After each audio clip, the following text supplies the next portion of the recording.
Continuing on the issue of hell in the afterlife of certain religious traditions, i.e., a place of eternal suffering to which people are consigned based upon their actions during this present life.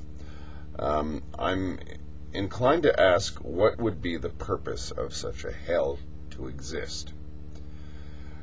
If it exists as a deterrent from people, to prevent people from committing sin, then that calls into question the whole idea of virtue, because if you're avoiding sin simply to avoid hell, you're not being positively virtuous. Secondly, if it's there for the purpose of punishment, I can think of no possible sin that one could commit that would warrant an eternity in hell. Finally,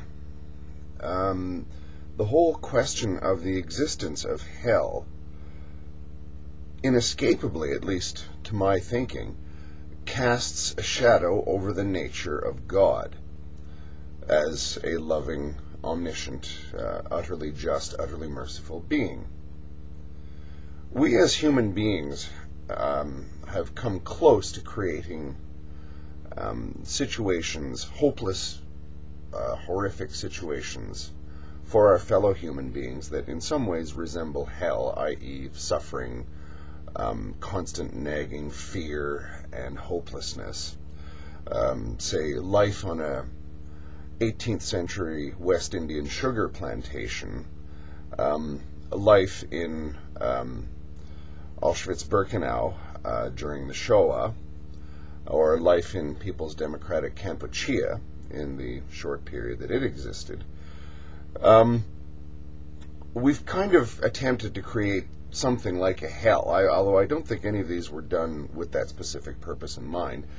But, you know, that's as close as you can get, I think, to hell on earth. And save for the cases of the Shoah, the Holocaust, and Democratic Kampuchea, the implication of a God-created hell is that humanity is justified in creating Auschwitz, as humanity is justified in creating democratic Kampucheas, provided we have a means of putting the right people into them. The kind of logic that says that God is just but hell still exists implies that there are people who deserve to be cast into hell.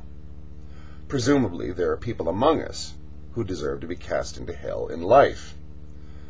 And the only objection, therefore, that we do have to Auschwitz, to democratic Kampuchea, are that the wrong people were put in there. The implication is that if we could find some way of identifying the right people, then the Third Reich would have been a good idea if they'd settled on eliminating or punishing the people who deserved to be cast into hell.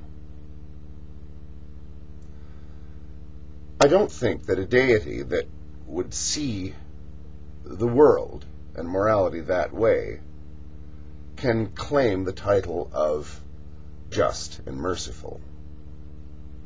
Thank you.